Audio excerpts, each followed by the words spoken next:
Okay, I'm going to give you another video. I do appreciate your comments, by the way. And, those are great. I mean, I like those quite a bit. A lot of input. But here's another video. I used to call him Jason Allen Gutterman, but actually I'm stood corrected. It's Jason Adam Gutterman. Birth date's still the same, 17 December 1969. In Del Rio or in the desert. Huh?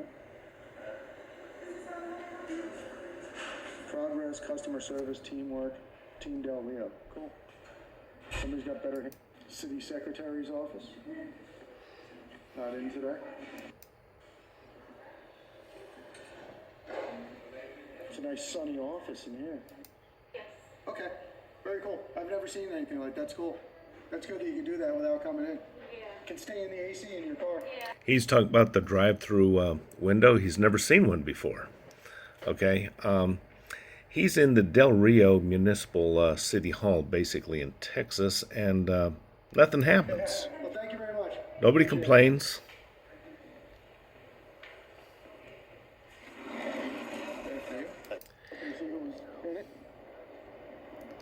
Okay, so he looks for trouble. He can't find it. He's doing everything he can, goes through the drive-through and goes around the building a couple of times. Can't find any trouble. Nobody says anything. Nobody says anything about his camera. He starts a few conversations and nothing happens. So now he's looking for something else. And what he finds is he decides, hey, you know what? Since the municipal building won't give him any satisfaction, he's going to try something else, like maybe a private business. So stand by. And they're looking for, and they find one. Farm Bureau, Kinney, Valverde counties, and Texas Farm Bureau Insurance.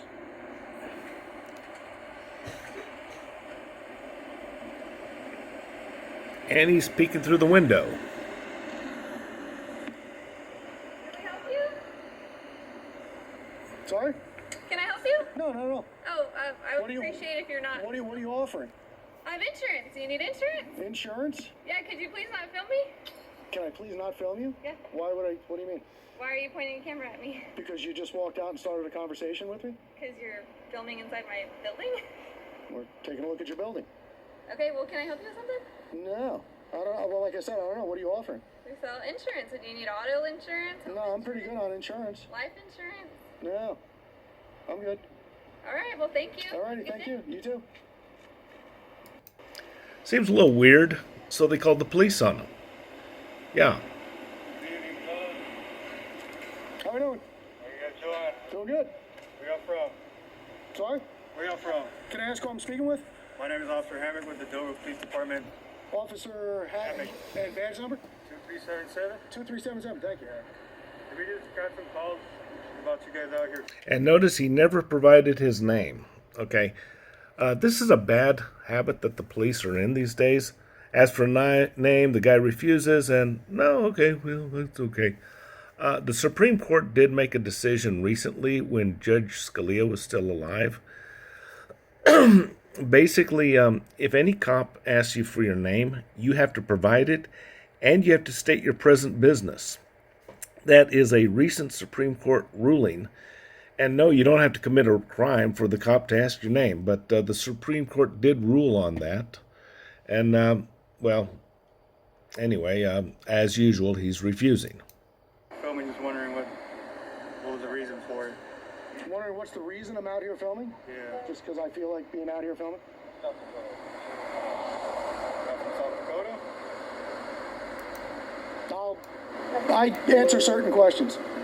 Some questions I choose not to answer. You can't answer that question? I could, but some questions I choose not to answer. What's your name?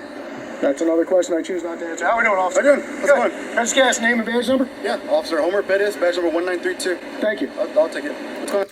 Okay, this is a bad move by this cop, Perez. He says, I'll take it.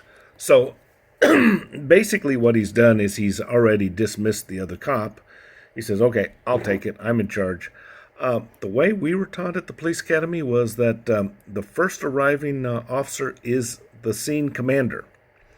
Now, if he wants to relinquish that, he can, and there's a way to do that so the perpetrator does not realize that. Also, if you're a supervisor like this guy here, he says, okay, I'll take it. Yeah, that's the way they did it. But basically, when I was a cop and supervisor came by and says, okay, I'll take it, I said, I left. I was done. It's like, okay, I'm 10-8 out the gate. Or if if they complained about me, if they called me, let's say, okay, I got it, college boy, because actually I did graduate from college, then I definitely left, you know. Or sometimes they call me a Jew because I'm Jewish. I was a law enforcement officer in Georgia. So, or they'd also call me a Jap lover, you know. That was very common. I was not a cop in Atlanta. I was actually south of Atlanta. But, yeah, that type of behavior was very common in Georgia. So this cop says, okay, I'll take it. That's disrespectful to the other cop. The other cop should just leave. That's what I always did. And anyway, if you are a supervisor and you're a cop and you want to take over, you give them the signal or the code. You mention it. The perpetrator should never know that this guy's been kicked out of the scene, okay?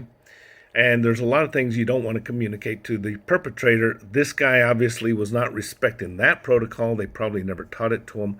But there are signals as in, okay, I'll take the lead, or you can leave if you want to. You can go 10-8 or something like that. But this cop, very pleasant, but, you know, nullified the other cop. So the other cop has no police presence anymore. Nice. I'm enjoying the beautiful day. Oh, yeah? Y'all working with somebody or just... I'm sorry? Y'all working with somebody or just freelance? Well, like I was just telling this gentleman, I don't answer all your questions. I'll answer some of them. Okay, that's fine. I just want to see what y'all up to, that's all. Sure. If y'all working with somebody that's part of the media...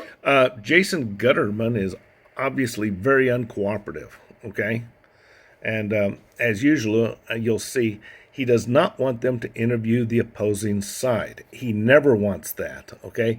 But he's a peeping Tom. He's disrespectful. He's not identifying himself. He's breaking a lot of laws. Cops don't have the word on this yet. Like I said, this cop's pleasant, but he's unprofessional. Or just freelancers, that's it. Just doing what I do. Just filming? Yeah. Okay, cool. The only thing we've had is we had a call from the I don't know who at this point asking us if we could have y'all step off. If y'all don't want to, that's fine. It's a public roadway, You public got a view. call from something. I believe it was these two ladies across the street. Yeah, I don't know at this point, man. Oh, you know who called you. No, I don't. Actually, I asked my dispatchers if they'll call and want to make contact. Sometimes they refuse. So at that point, it's just a concerned citizen asking, you know, if And people actually call you because somebody's out on the sidewalk Unfortunately. taking pictures? Yeah. Really? Yeah. Don't you think that's ridiculous? You know what? I just gotta do my part of my job for Right, but service. I'm sure. They get a lot of ridiculous calls, okay? Lots of them. I mean, trust me. You wouldn't call up if you saw somebody out taking pictures on the I sidewalk, get right? that, man, but at this point, I just have a job to do. Again, I got you. There's nothing y'all are doing wrong. Oh, I know that. It's I don't do public anything roadway. wrong. I know that. Yeah, it's You don't do anything wrong ever? Okay, this guy is insane. He's delusional. And one of the things you should do is refrain from treating insane people as though they were sane. He should be treated like an insane person, which he is. public roadway, public place, public buildings, all that good stuff. Okay. I mean, there's no criminal offenses right now. Now, one thing Jason Gutterman does is he claims to know the law better than the police. In some cases, I would agree, but certainly not in most. He also claims to be a graduate of Columbia University. I don't think that's going to check out. Also said he was a photojournalist for the New York Times. I don't know if that's going to check out either. Somebody actually informed me that he used to manage an inn, a small inn, I guess a hotel type of thing in New York, and was fired for major violations. And on one of the inspections, there were like 61 major violations, and he refused to rectify that and mouthed off to the inspectors or something. Anyway, apparently he's got a very sloppy, checkered past. All right, cool. Ask you, that's it. What's your deal with crossing where there's no crosswalk? Is that a jaywalking offense? Jaywalking right now? Yeah. Are you gonna cross the road without a crosswalk, or? No, I'm asking. Is that? I'm not from Texas, so is that against the law in Texas? Don't let me at the crosswalk. There's a designated crosswalk for like that intersection. You can utilize that. Okay. But am I allowed to cross here? If you want to cross, by all means, go ahead and cross. Cool. I There's appreciate roadway, it, man. there's no Thank you. traffic. I appreciate you being professional and courteous. Not a problem, Thank you. man.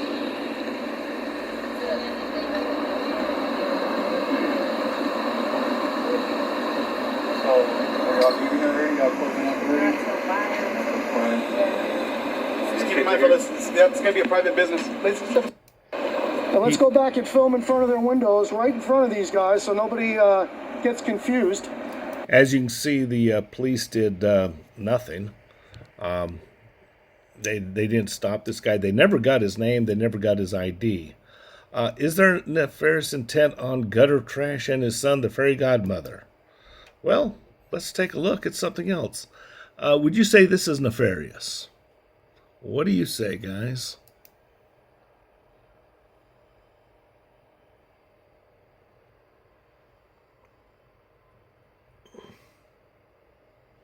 Let's see what's up. Okay, so he's going inside the police car, looking through stuff. Now, we had a case when I was a Leo where a cop left his windows open and stuff like that. As a matter of fact, I want to run this by again just to be sure. But yeah, and somebody reached in and grabbed a radio. Has his radio going, I guess. Left his windows open. That's a bad move. Unattended police car.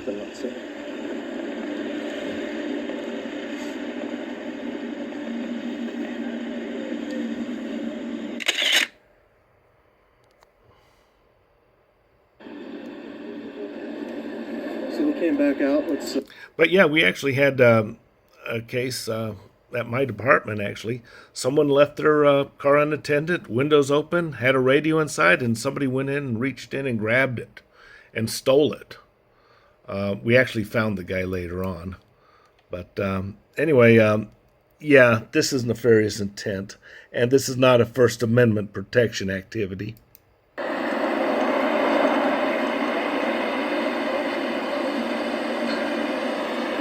Oh, they closed early. Look at that. Is it 5 already? 4:36. They're closing up early today. Oh, there she goes. Bye. Okay, they closed early because these guys were bothering them, harassing them, and of course, customers are not going to go to their business with these guys hanging around. They called the police, all to no avail. So they decided, well, may as well close early. They're not going to get customers, and the police can't handle these guys. Very poor performance on the policeman's part. Okay, I know they're doing their job, but they're not doing it very well, and they ought to consider doing it better. Okay, now we have another case. This is Officer Perez again. But you're coming across as one of the good guys here. Appreciate okay? that. Because like I said, there's good and bad and everything. So I'm going to ask you, as a good police officer, right? What do you think a good police officer's worst enemy is? I don't think we have worst enemies, really. We're just We all have worst enemies.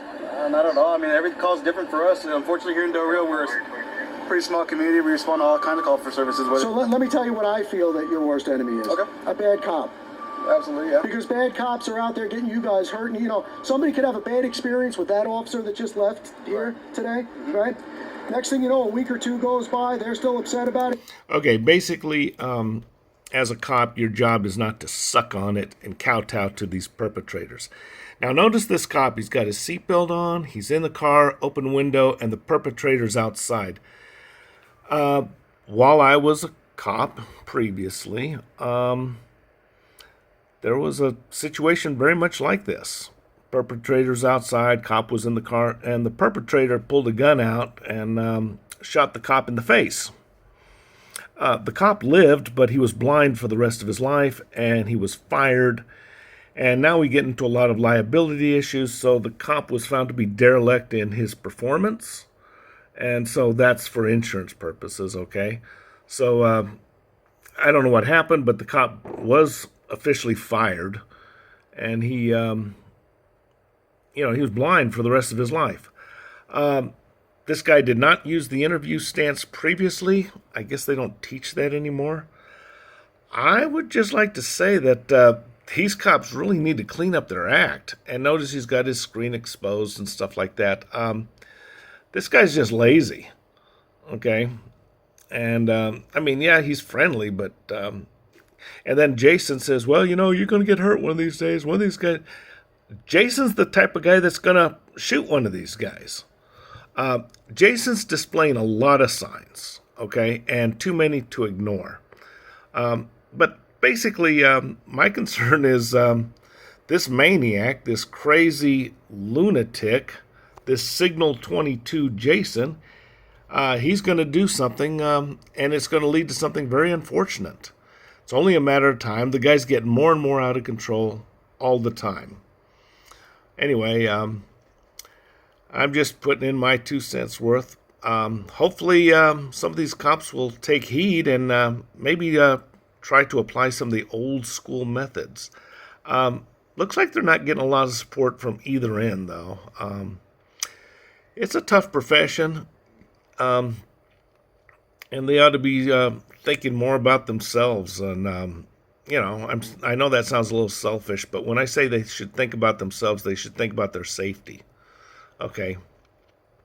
I was a Leo.